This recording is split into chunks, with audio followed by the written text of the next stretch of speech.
Dans un instant, la suite d'ici 19h20. L'info en plus, Véronique Buzon vous attend avec l'association Elle Bouge pour parler de l'orientation des filles. On a besoin d'elle dans les filières scientifiques. Nous, on se retrouve demain à partir de 19h. Très bonne soirée à tous. Bonsoir. Ce constat encore bien présent en 2024, les filles sont encore trop peu nombreuses à oser les filières scientifiques. Pourtant, l'industrie a besoin de femmes ingénieures. C'est pour cette raison que l'association Elle Bouge organise des ateliers dans les collèges et les écoles primaires pour parler aux filles de ces filières et des métiers qu'elles pourront faire plus tard. Les stéréotypes ont la vie dure, mais les jeunes filles se battent pour échanger et convaincre, à l'image de Liliana, élève en première. Elle veut devenir pilote de ligne et a choisi la filière NSI, numérique et sciences de l'informatique. Elle témoignait auprès des collégiennes du lycée de Moulins. Déjà, pour contextualiser, moi, je viens d'une famille où il n'y a pas non plus de... Mes parents ne sont pas ingénieurs, ils n'ont pas fait des études scientifiques. Donc déjà, ça faisait un petit peu peur de se lancer dans un monde que je ne connaissais pas forcément. J'ai fait ces choix-là de spécialité parce que je souhaite être pilote d'avion, donc faire des études d'aéronautique. Et c'était essentiel pour moi de prendre ces spécialités-là.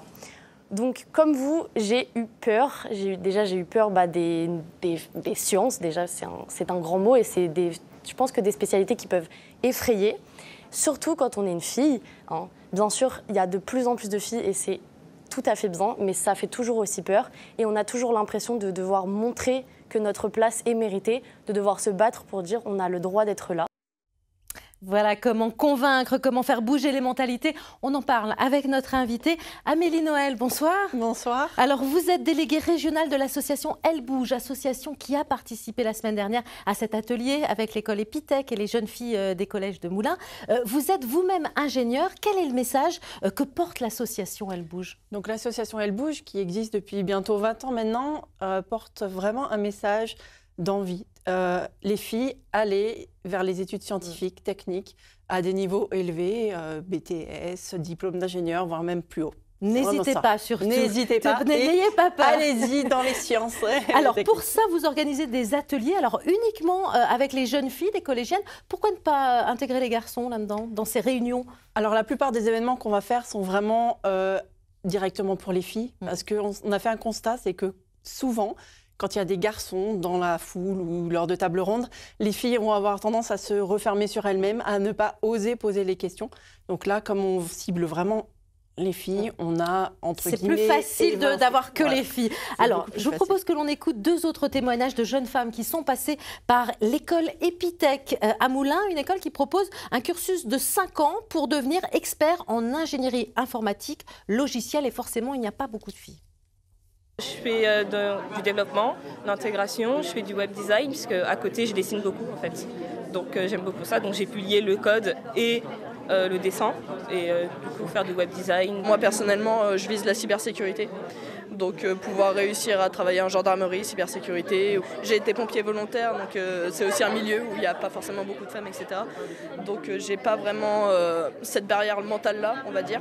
Et puis la partie informatique et tout ce qui touche au numérique en général, ça a toujours été quelque chose auquel j'ai été très sensible depuis que je suis toute petite, qui m'a intéressée.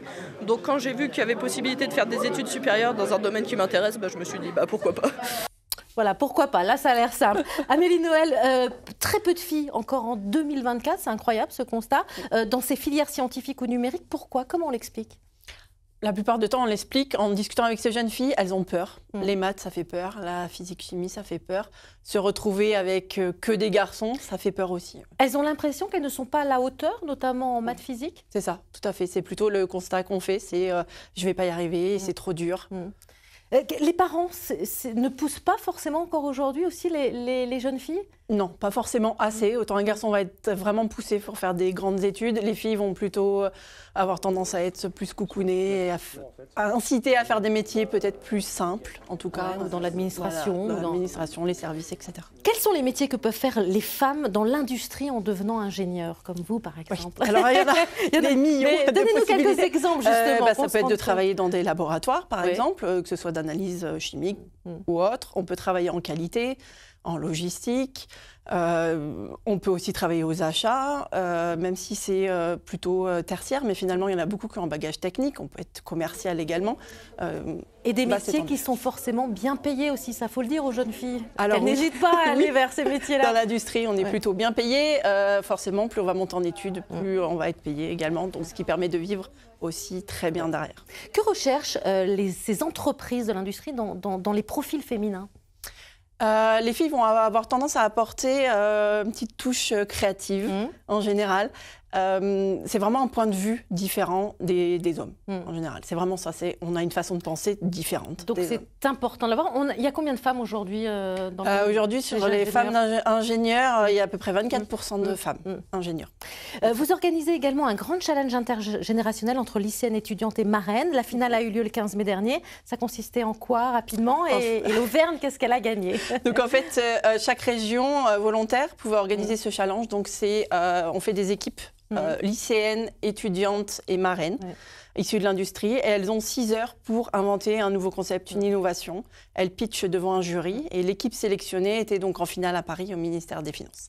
Donc sur l'Auvergne, elles étaient parties travailler sur un bijou type classique, mais programmé à l'intention des personnes âgées, notamment Alzheimer, pour leur rappeler de prendre les médicaments, boire, etc. Donc un vrai projet intéressant. Voilà. Donc elles n'ont pas gagné, mais c'est pas mal. Elles étaient contentes quand même d'aller en finale. Alors je vous propose que l'on écoute un document d'archives en 2017, à la veille de la Journée de la femme. Claudie Aigneret, scientifique et spationaute, militait déjà pour les jeunes filles, osent se lancer dans des carrières scientifiques.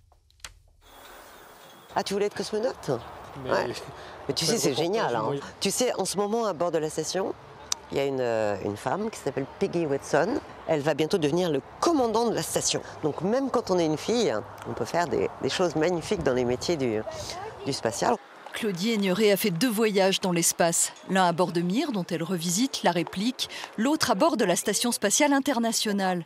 Seule spationaute française à ce jour, elle dit n'avoir pas rencontré d'obstacles en tant que femme. Mais ce qu'elle déplore, c'est le peu de candidates, 10% en 1985 quand elle a postulé, pas beaucoup plus à l'heure actuelle. Les jeunes filles n'ont pas suffisamment confiance en elles pour aborder ces métiers, pour entrer, pour s'orienter vers ces carrières. Et là, il y a un problème qui est lié probablement à une représentation des métiers, à des clichés, à des stéréotypes, à une forme d'éducation. Donc il faut leur donner confiance et leur expliquer ce que sont ces métiers.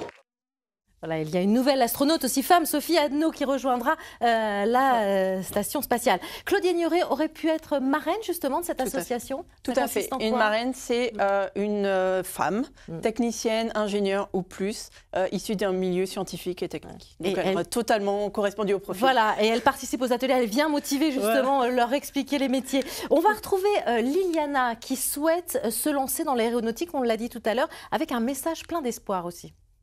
Il y a des tas de femmes qui auraient aimé faire ça et qui n'ont pas pu parce que il y a une époque, c'était interdit d'être une femme dans la science. On n'était pas écoutées, il n'y avait aucun regard sur nous et je le vis comme un honneur.